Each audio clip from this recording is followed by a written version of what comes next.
अजीम, तुम कल कह रहे थे कि मेरी शादी और चोर साहब, पैसे चाहिए। चोर साहब, मेरी तो दुनिया ही उजड़ गई है। चोर साहब, मेरे पैसे चोरी हो गए। चोर साहब, कोई हल करो इसका। यासर, फिक्र ना करो, तुम्हारे पैसे जरूर मिलेंगे। बैठो।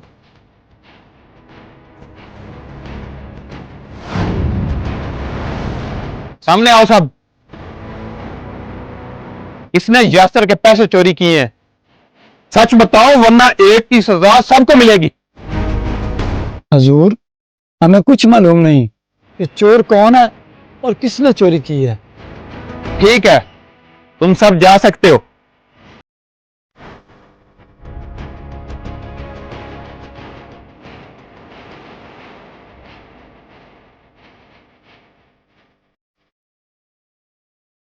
यासर, तो सब्र करो, तुम्हारे पैसे मिल जाएंगे।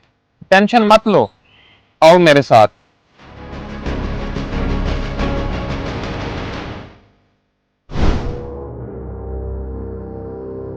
यासिर, ये है मेरा जदोई गधा। अगर कोई बंदा इसके कानों को हाथ लगाए और उसने चोरी की हो तो ये आवाजें निकालता है। तुम सब ने एक एक करके गधे के कानों को हाथ लगाना है।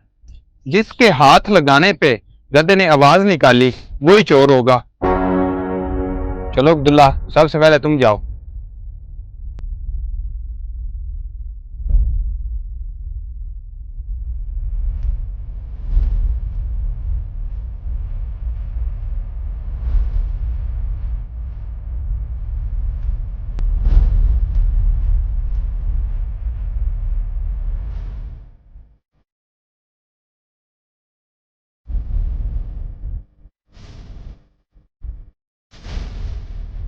यासर, तो परेशान मत हो, इनमें से चोर खुद ब खुद बेनिकाब हो जाएगा।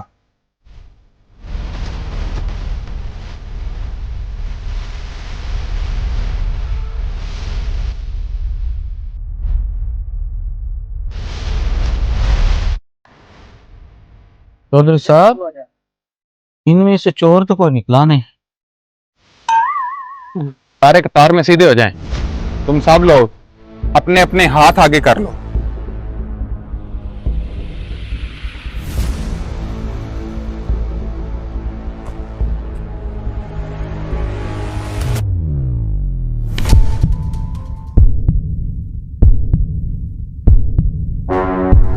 इधर बाहर आ चोर। तू क्या समझा तेरी चालाकी काम कर जाएगी? बता किधर है पैसे?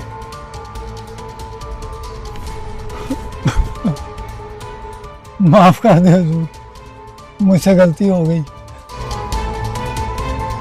तेरी इज्जत इसी में है कि अभी जाके मुझे पैसे ला के दे।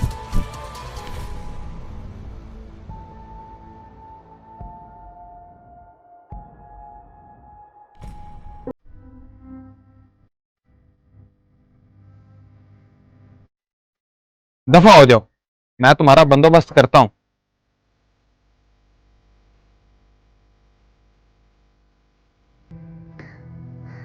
चोर साहब, आपसे एक बात पूछनी है। आपको कैसे पता चला कि चोर ये है और गधे ने आवाज भी नहीं दी? कल मैंने गधे के कानों पे खुशबू लगाई थी। जो भी गधे के कान खींचता उसके हाथों पे खुशबू आ जाती। लेकिन चोर ने डर के मारे गधे के कान खींचे बगैर ही वो वापिस आ गया। जब मैंने सबके हाथ सूंघे तो जिसके हाथ से खुशबू नहीं आ रही थी वही चोर था। मेरे दोस्तों, चालाकी और दानाई से बड़ा चोर भी पकड़ा जा सकता है। सच्चाई हमेशा सामने आ ही जाती है।